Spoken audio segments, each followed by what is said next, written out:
All right, so yeah, we'll get started. This crowdcast will go into the democracy palette as it's implemented in Substrate and deployed as Kusama, and shortly will be deployed as Polkadot. So let me jump over to this presentation here.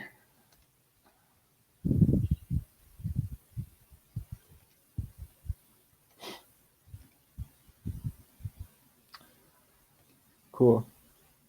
So I'll quickly go through the short presentation of kind of the key points of the democracy, and then we'll walk through how it actually is used in Kusama.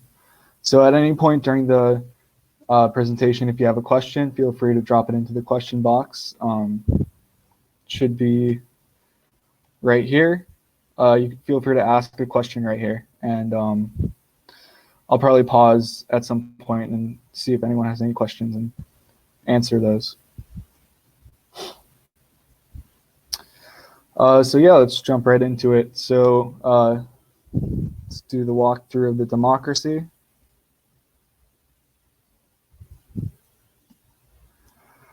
Cool. So I'll just go over what we're gonna be going over today. So I'll be going over the democracy palette.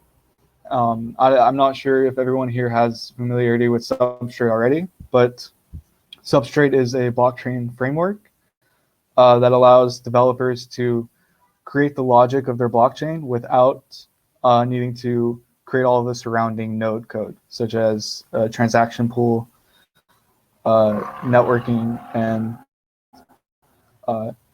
things of that nature. So the democracy palette is one piece of the kind of provided library that Substrate gives developers, and it's also kind of one of the core pieces of the logic that composes the Kusama blockchain and will compose the runtime of the Polkadot blockchain as well. So yeah, Kusama Polkadot is built on Substrate. If you're looking for kind of where the code and the logic for the democracy in Kusama and Polkadot lives, that'll be in the Substrate code base. So what is democracy? So democracy is a form of government. Just kidding. When we're talking about democracy here, we won't be talking about the form of government. We'll be talking about the part of Kusama and Polkadot's on-chain governance, which is a bit different. So what it allows is for token holders to voice their preference of the direction of the blockchain. So any token holder can make what are called proposals, and a proposal can later move to a referendum, which will get voted on. And if a referendum passes, it'll become a change in the protocol. It'll get enacted as a change to the running blockchain. So this is part of kind of the Substrate feature of forkless upgrades. The idea is that the running chain can handle the changes to the runtime, to the core, to the kind of the running logic of the chain, without needing to cause any forks of the network. So hopefully this kind of provides a method for token holders and stakeholders of the system to kind of voice their opinions without needing to get into these contentious debates that lead to forks of entire blockchains. So there's a lot of actually caveats that goes to the democracy palette. So the high level overview is you have a binary vote on any referendum. The ones that get the most I votes wins. But there's a lot of different things that can happen before a proposal actually makes it through this entire process. So I'll be going over kind of the details of the logic now. So the first thing is the proposal. So anytime someone wants to make or to propose a change to the blockchain, what they'll do is they'll submit a proposal. Now there's two different kinds of proposals that actually this pallet supports.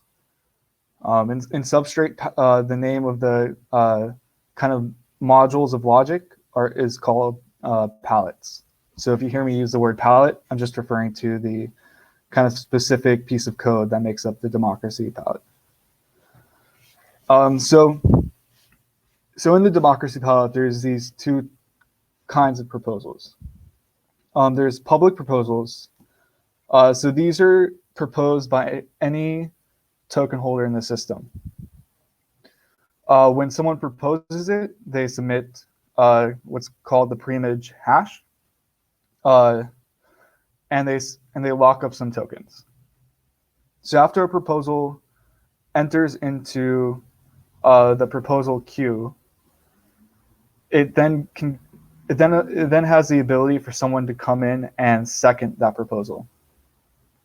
So another token holder can see that proposal on chain, and if the preimage has been registered already, they would be able to see what that proposal proposes to change. If someone likes that proposal, they can second that proposal, which pushes it higher up the queue. And then the most seconded proposal will move into what's called a referendum every launch period. So that's kind of the one method for proposals to go through the system. But then there's this other method that sits next to it. And this is the external proposal queue.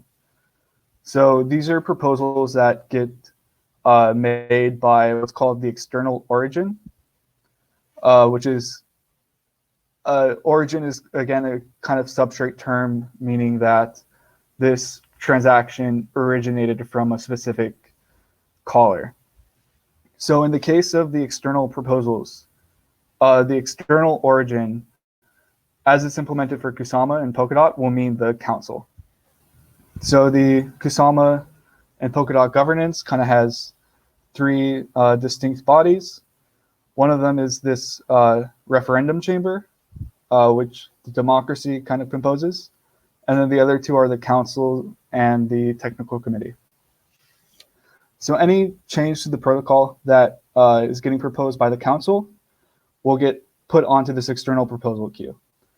So the external proposals can be fast-tracked by the technical committee, also known as the fast-track origin. And only one external proposal can exist at once. So I use the word queue, but it's really just a queue of one proposal at a time. And yeah, and every other launch period is when a external proposal will get moved to a referendum under kind of normal operation. So when you submit a proposal, you'll submit the preimage hash. And what this is instead of submitting the entire data of the change you want to make, you just submit the 32-byte hash instead, which is a kind of a constant size transaction. And this is because if you're making a proposal to change the runtime code, this can be like many bytes worth of code that you have to put into a transaction, which could be pretty expensive. So the idea is that to make the proposal is a constant cost, because you're only putting in a constant size, a hash, when you make the proposal. But then to actually say what the proposal does will be variable based on the size of that proposal. And then someone else can come in and pay for saying what the proposal does, essentially. I think that'll make a bit more sense when I go through the actual process of making a proposal. Now, so before proposals actually reach the referendum stage, there is the possibility that any proposal on the external queue, so any proposal that's made by the council, can get vetoed. by the veto origin.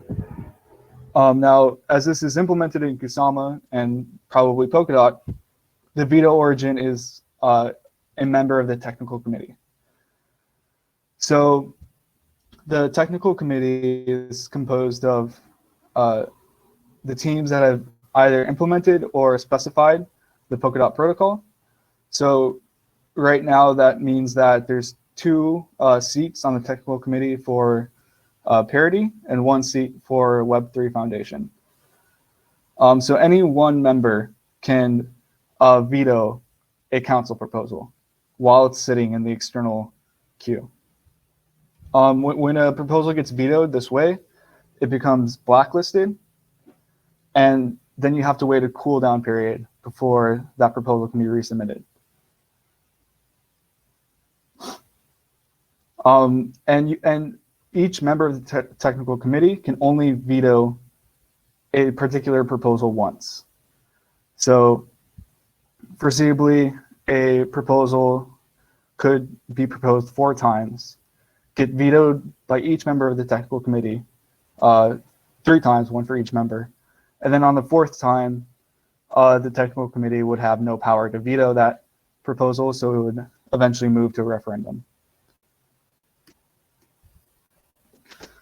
Now, referendums are what actually get voted on in the democracy, in the Kusama and Polkadot democracy. So every launch period, which is defined as 8 days in Kusama, proposals will be moved from one of the queues, either the public queue or the external queue, in turn. So if the last proposal had came from the public queue, the next proposal would come from the external queue. And they just go back and forth, and this is kind of like the normal operation of the referendum chamber. So when the proposal moves to referendum, there can only be 1 referendum going on at once, and all token holders are free to vote in a binary fashion, either aye for approval or nay for rejection of that particular protocol change.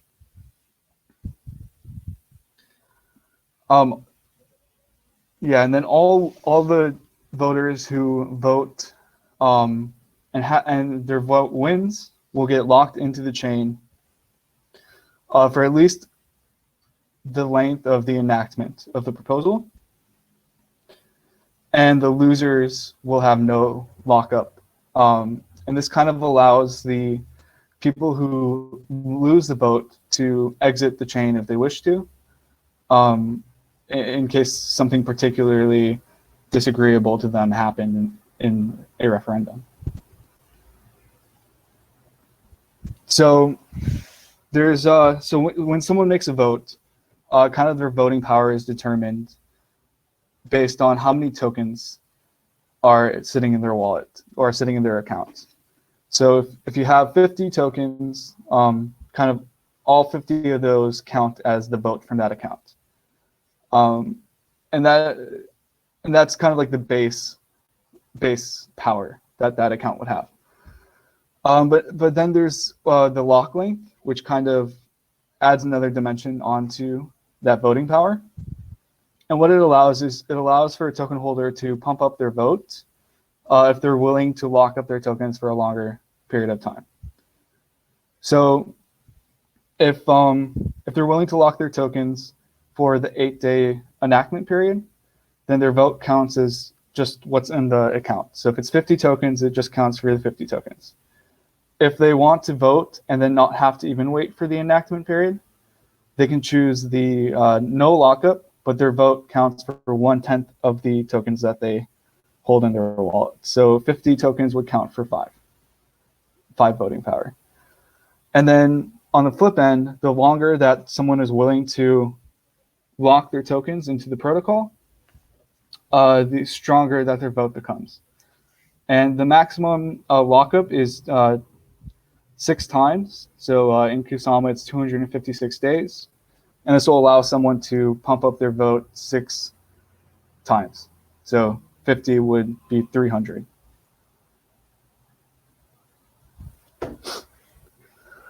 So that's kind of one dimension of referendum voting. The other dimension is called adaptive quorum biasing. So this is dependent on how the proposal was originally proposed.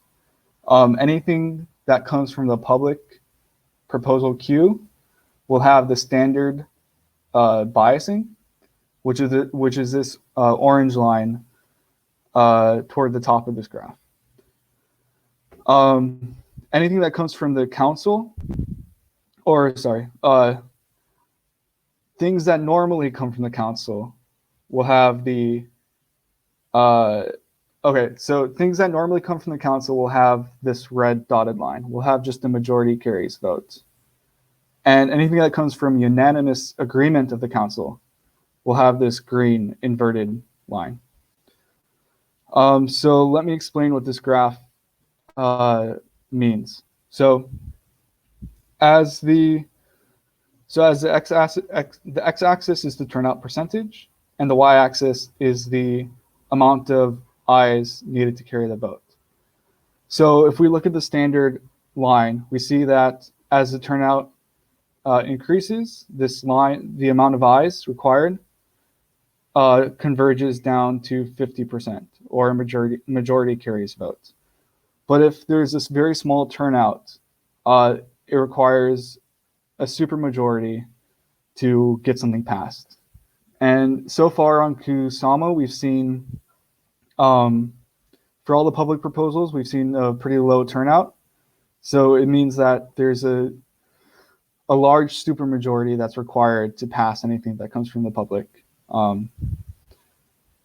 Yeah, somewhere in this range of the line, so 80% or more. So what this also means is that a very small percentage of nay voters can essentially either, depending on how you look at it, either block a vote or either defend a vote from a cartel of malicious voters. So on the other end of this graph is the inverted line. This is a biasing that you get from the unanimous council external proposals. And these are biased to kind of pass by default. So they require a very small amount of yes votes to pass and a huge amount of no votes to reject. But as the turnout increases, the amount of no votes required to reject a inverted biased referendum converges again to the 50% majority carries, which is right here. And yeah, so there's a couple kind of ways to manage accounts in the democracy palette that I don't think have gotten a lot of have gotten a lot of exposure yet. So I'll go over these two now. One kind of account management is the proxy accounts. So if you've had experience staking on Kusama, you would have set up, most likely you would have set up a stash and a controller account. And the controller kind of acts as somewhat a proxy on the funds that are held in the stash account. And it's able to decide when the funds that are held in the stash are nominating, validating, or just chilling. In kind of a similar vein, there's a notion of a proxy account for democracy voting. So this would be used if you have some large portion of funds that you want to keep as a kind of cold storage or not exposed to the internet very often, but you still want to vote with these funds. So you set an account as a proxy, and this proxy account will be able to vote on behalf of the funds that are stored in a different account. So there's kind of a two-step process to becoming a proxy.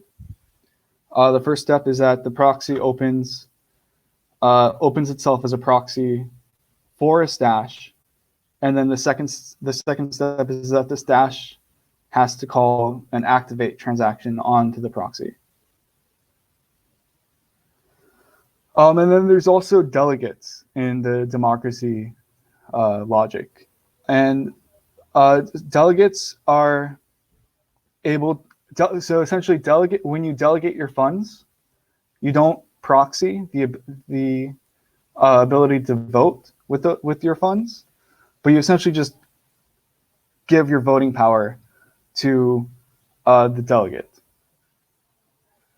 So whatever the delegate votes on, it'll be as if they had this extra power that you've delegated to them.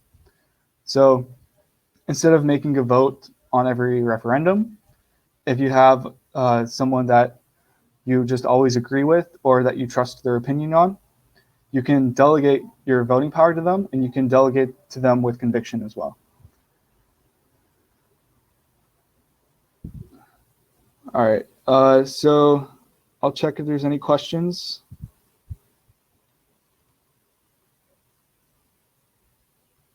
All right, no questions yet.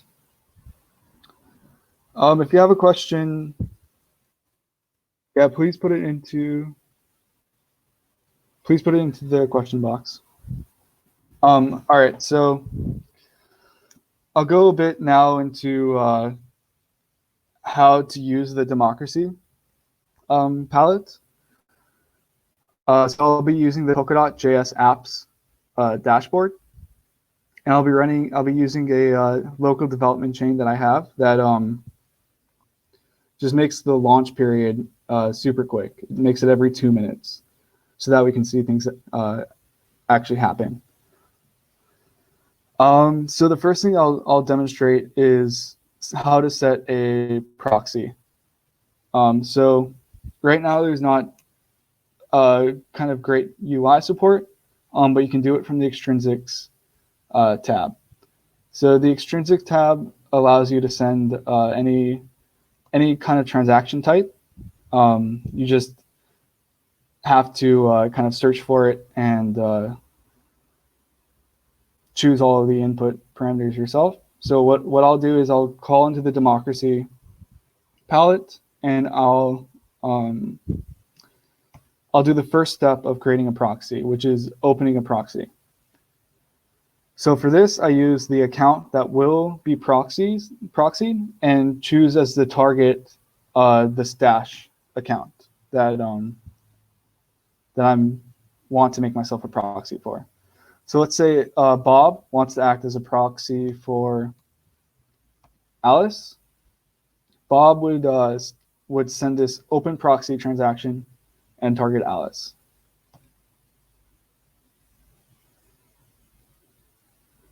Okay, all good there. And so now what's registered in the chain state is that Bob is an open proxy, but not yet an active proxy. There's kind of two different states that a proxy can be in. And just an open proxy doesn't really have any ability to do anything on behalf of Alice yet, but it needs Alice to come in and activate Bob as a proxy. So that's the transaction I'll send here.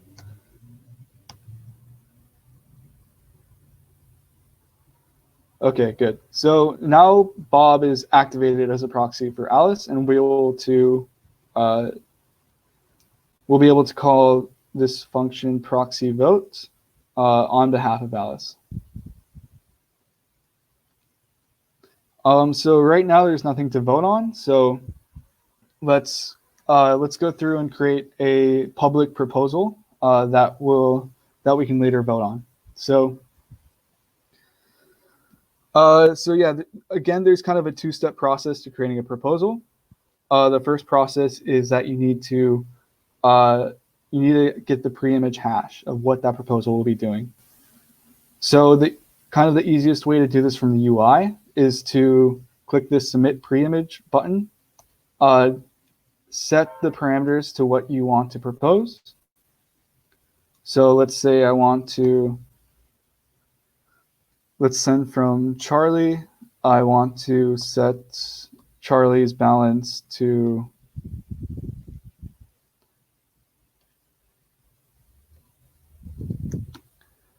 let's say 5555555. And it'll spit out a pre-image hash down here. So this is so you should save this for the next step. But this is what you'll be submitting in the submit proposal step. So I'll cancel that and go to submit proposal. The first argument is the pre-image hash that I just got from the last step, and then the amount of locked balance. So I'll just use 1,000 units for a locked balance. And the transaction goes through. So now what you'll see, because I didn't submit the pre-image before, is that the proposal doesn't show any information. It just shows pre-image hash. And the way to fix this is to either click this pre-image button here or click this button up here, but I'll just click this one, is to basically say what that proposal wants to do. So what it wants to do is it wants to set Charlie's balance to 555,555 and new reserved 1. Oops. So the proposal moved to a referendum already. So that's why it kind of clicked me out of the transaction box I was making. But I'll submit this pre-image really quick. Okay, so that's what I had originally entered in, and it says the pre-image matches, so I can submit this. And now you'll see this pre-image hash will change to what I want to change, which is I want to change Charlie's balance to 555,555. All right, so that's all good.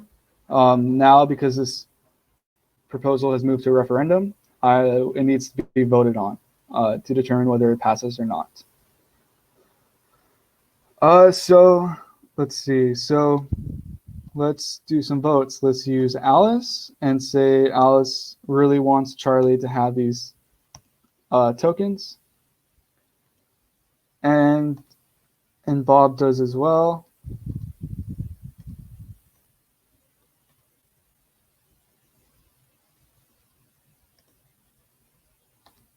And of course, Charlie does. I'm just making sure I'm getting a large percentage of the total supply that's available on this network to vote aye, so that this proposal passes.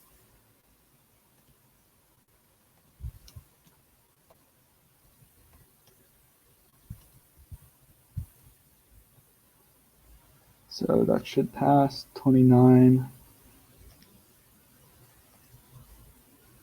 So 11 gazillion.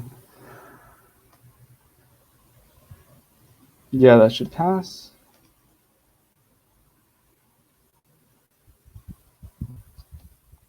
Okay, so the referendum passed, so it now moves into this third queue, this dispatch queue, which means that it's a approved proposal, but there's a delay, what's called the enactment period, before that proposal will move into, will actually affect the chain.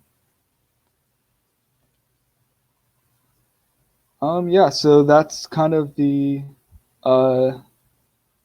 gist of the democracy module.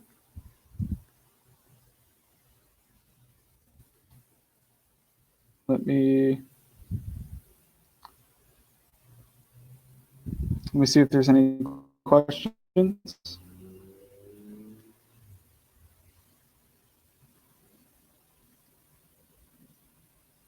Oh, sorry about the screen size, guys. Hopefully you can make out what was going on. If anyone wants me to go over another process or one of the processes again, just let me know in chat if and I can do that. So I'll answer this question once. What's a launch period when referendum starts? So the launch period is is again when the referendum starts. So the launch period is just the amount of time that the referendum has before it either is approved or rejected. So it's kind of like the when the deadline will be. So the launch period is when a new proposal moves into a referendum. So it's when the current referendum will move out with either an approval or a rejection.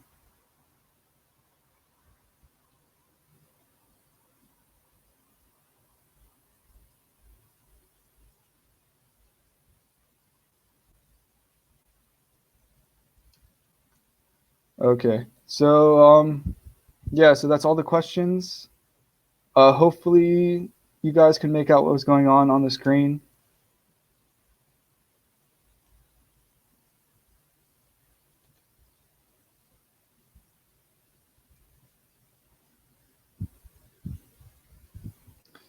Yep. If there's nothing else, I guess we can call it here. Feel free to reach out to me on Riot or Matrix, and I'll be happy to answer any questions.